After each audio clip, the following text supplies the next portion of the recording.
start waking up for tahajjud, crying to Allah, Allah loves those tears. Allah loves the condition. Allah says, my worshipper, look at this condition of yours, so beautiful, so lovely, you are so close to me, I want to leave you like this for a few more years. Subhanallah. And we will say, no, Ya Allah, no, solve my problem, I have economic problem, hardship. Wallahi, all of us seated here, we have some form of a problem. Why? That is Allah. Allah has to keep you in some problem through your life. If not one, then another one. If not that one, then a third one. When you are finished with one problem, another one is going to come. Because that's how you will be in check. That's how you will remain on the path. If all of us were happy, everything was smooth, no health problem, no social problem, no wealth problem, where do you think we would be? May Allah subhanahu wa ta'ala make things easy for us.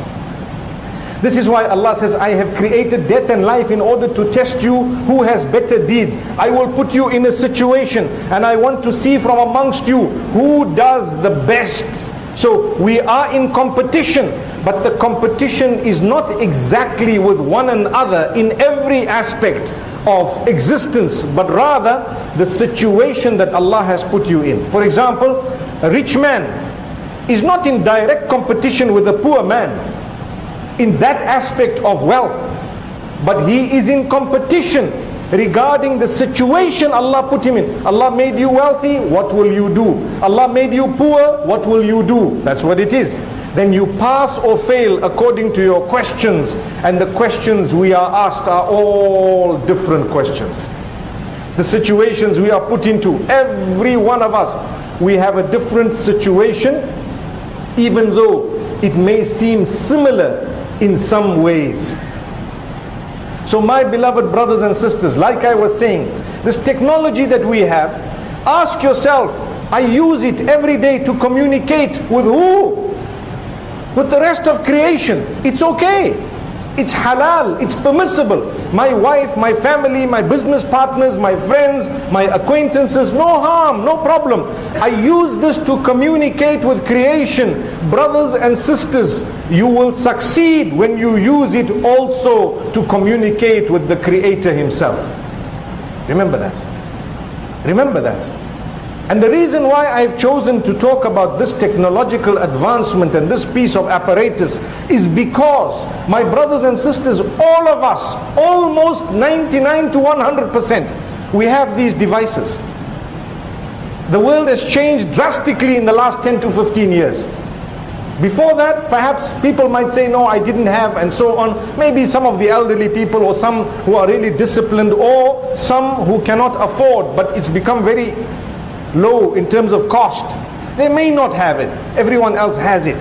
And we are excited. Brother say, can I have your number? Please, can I have your number? My brother, my number is not important. The number of Allah is more important. Wallahi. If you did not know me, but you knew Allah, your chances of going to Jannah are far greater than if you knew me and you did not know Allah. The chance is actually cut. May Allah forgive us. To get to Jannah, the ultimate goal, you need to know the maker, the owner, the nourisher, the cherisher, the sustainer, the provider, the protector, the curer. That's who you need to know. You don't need to know that man or this man, no. And in order to know the maker, you need to know the syllabus that He sent us.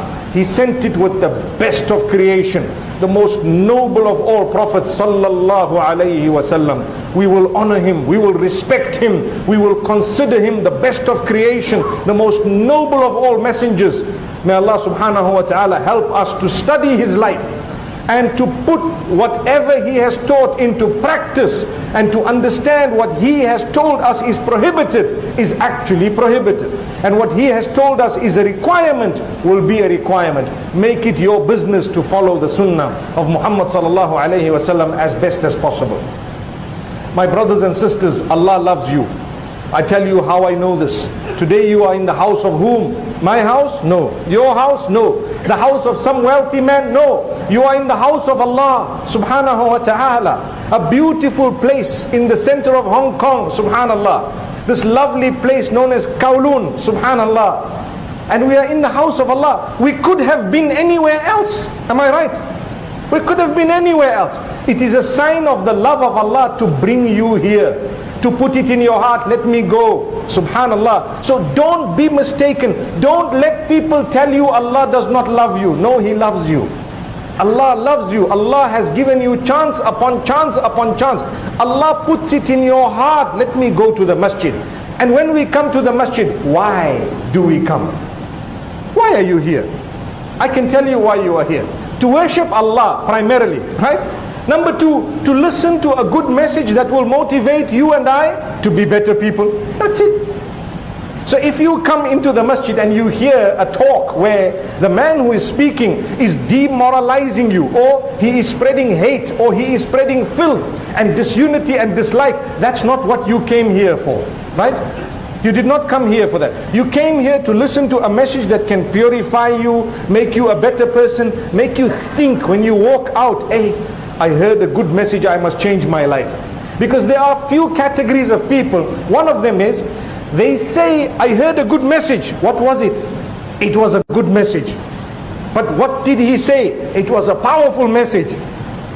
Now shaitan makes us forget, because shaitan, he does not like it when you come to the house of Allah. So now when you come to the house of Allah, he makes you forget. So when you walk out, you don't remember what was said. But wallahi, my brothers and my sisters, if you can bear in mind that you need to change to be a better person every day, better than the previous day, that is success. That is success. You cannot suddenly become perfect, because we are human beings and we are not perfect.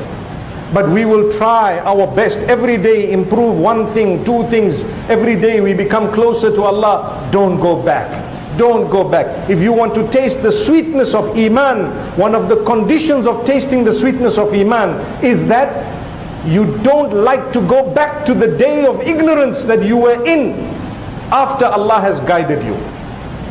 When Allah guides someone, you know, many of us, we pass through a phase in our life. Sometimes you're young and you're growing older, subhanallah. You pass through a phase where maybe the environment has affected you, your friends have affected you, something has affected you. That is a phase. The quicker you come out of that phase, the better it is for you and for everyone else. So as we come out of the phase, we call it the period of ignorance. We all have our small periods of ignorance. Some people, mashallah, Allah has blessed them. Like the hadith says, there are some youth, they grow up in the obedience of Allah. For them is a special place on the day of judgment. Shabun nasha'a fi ibadatillahi ta'ala. A young person who has grown up in the obedience of Allah subhanahu wa ta'ala. For that person, he will have a special shade on the day of judgment, without a doubt.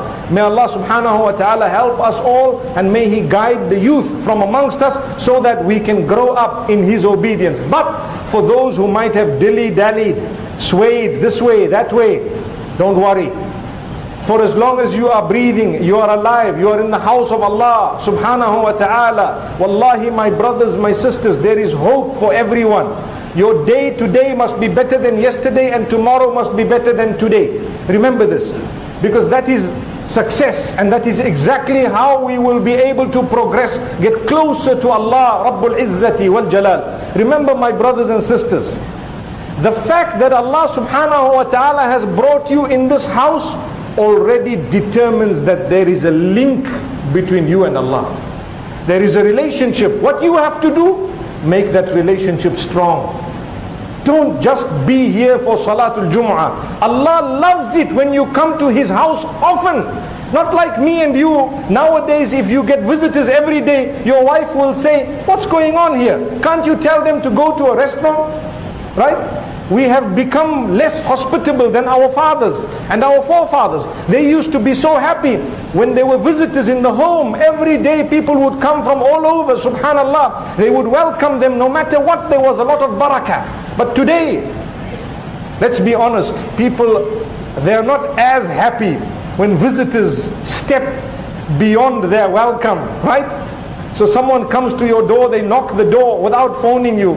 Please, let's not do this. But anyway, you must phone people before you go. Make sure that they are there. You must know when to go. But more important than that, you must know when to leave.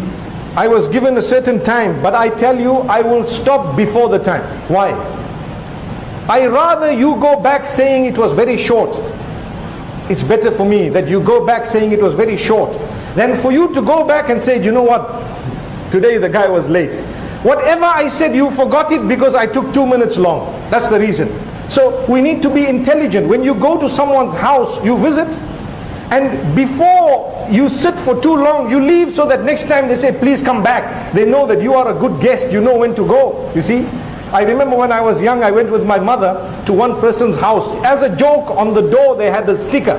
It said, we are happy upon your arrival, but we will be even happier when you depart. Subhanallah. My mother said, I don't ever want to go back to that house again. She never went after that. And I told her, Ma, this is just a joke. No, because they feel it, you know, this means something. But in essence, that message was trying to say, you need to know when to go from here. You cannot sit all night. People start saying, you know what, this man is sitting too long. The same applies when someone comes to the house, for example, and they come very often, or they want to stay for too long, we get upset. The example I'm giving you is that of the house of Allah. It is the opposite. رَجُلٌ قَلْبُهُ مُعَلَّقٌ بِالْمَسَاجِدِ. A person whose heart is stuck to the houses of Allah subhanahu wa ta'ala, for them will be a VIP status on the Day of Judgment. Anytime you don't know where to go, go to the house of Allah. Even if it is empty, come inside, read the Quran, meet someone, say a good word, do some ibadah, make wudu, and read a little book, something good. This is the best place you can be. The best place. Now I want to tell you, I started off by saying, why did Allah make us? Allah made us to test us. Everything that happens to you is a test. Everything that happens to you is a test. But I tell you, how you lead your life, that's how you will die.